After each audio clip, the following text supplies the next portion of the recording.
ঈদের নামাজ হয়তো ঝড়ের মধ্যেই পড়তে হতে পারে অনেক দেশবাসীর। আবহাওয়া অধিদপ্তরের পূর্বাভাস এবং জলবায়ু গবেষকদের সর্বশেষ বিশ্লেষণ থেকে যে বাস্তব চিত্রটি সামনে আসছে তা উৎসবের আমেজে বড় ধরনের আঘাত হানতে পারে। ঈদের দিন শনিবার সারা দেশে শক্তিশালী কালবৈশাখী ঝড়, প্রাণঘাতী বজ্রপাত ও শিলাবৃষ্টির প্রবল শঙ্কা তৈরি হয়েছে। প্রকৃতির এই ধ্বংসাত্মক রূপ থেকে রেহাই পাবে না রাজধানী ঢাকাও। আবহাওয়া ও জলবায়ু গবেষক মোস্তফা কামাল পলাশের তথ্য মতে ঈদের দিন সকাল ও সন্ধ্যা এই দুই দফায় তাণ্ডব চালাতে পারে শক্তিশালী কালবৈশাখী। কোন অঞ্চলে কখন এই ঝড় আঘাত হানবে তার একটি সুস্পষ্ট ও ভীতিকর রূপরেখা পাওয়া গেছে। ঈদের আগের দিন মধ্যরাতের পর থেকেই শুরু হবে প্রকৃতির এই আস্ফালন। ভারতের বিহার ও পশ্চিমবঙ্গ হয়ে ঝড়টি সর্বপ্রথম প্রবেশ করবে বাংলাদেশের রংপুর ও রাজশাহী বিভাগে।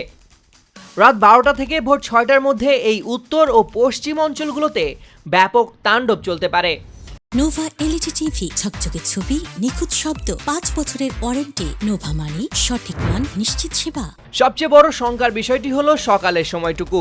ভোর 6টা থেকে সকাল 10টার মধ্যে ঝড়টি অগ্রসর হবে ময়মনসিংহ ও ঢাকা বিভাগের উপর দিয়ে, অর্থাৎ ঠিক যে সময় মানুষ ঈদগাহে বা খোলা ময়দানে ঈদের জামাতে জড়ো হবেন, ঠিক সেই সকাল 7টা থেকে 10টার মধ্যেই রাজধানী ঢাকায় আঘাত হানতে পারে প্রবল কালবৈশাখী।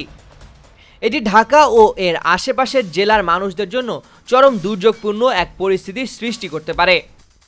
এরপর সকাল 10টা থেকে বিকেল 3টার মধ্যে ঝড়ের এই বেলটি ধীরে ধীরে সরে গিয়ে তাণ্ডব চালাবে সিলেট, বরিশাল এবং চট্টগ্রাম অঞ্চলে। কেবল ঈদের দিনই নয়, আবহাওয়া অধিদপ্তরের 5 দিনের পূর্বাভাস স্পষ্ট বলছে ঈদের আগের ও পরের দিনেও দেশের বিভিন্ন স্থানে বজ্রসহ শিলাবৃষ্টির এই দুর্যোগ অব্যাহত থাকবে। দুর্যোগপূর্ণ আবহাওয়ার এই পূর্বাভাসের পরিপ্রেক্ষিতে খোলা ময়দানে বা ঈদগাহে ঈদের জামাত আয়োজনের ক্ষেত্রে আয়োজক ও সাধারণ মুসল্লিদের সর্বোচ্চ সতর্কতা অবলম্বনের পরামর্শ দিচ্ছেন বিশেষজ্ঞরা। যে কোনো অনাকাঙ্ক্ষিত পরিস্থিতি এড়াতে বিকল্প প্রস্তুতি ও প্রয়োজনীয় নিরাপত্তা ব্যবস্থা রাখার উপরও জোর দেওয়া হচ্ছে। সামিউল জয়, 21 টেলিভিশন।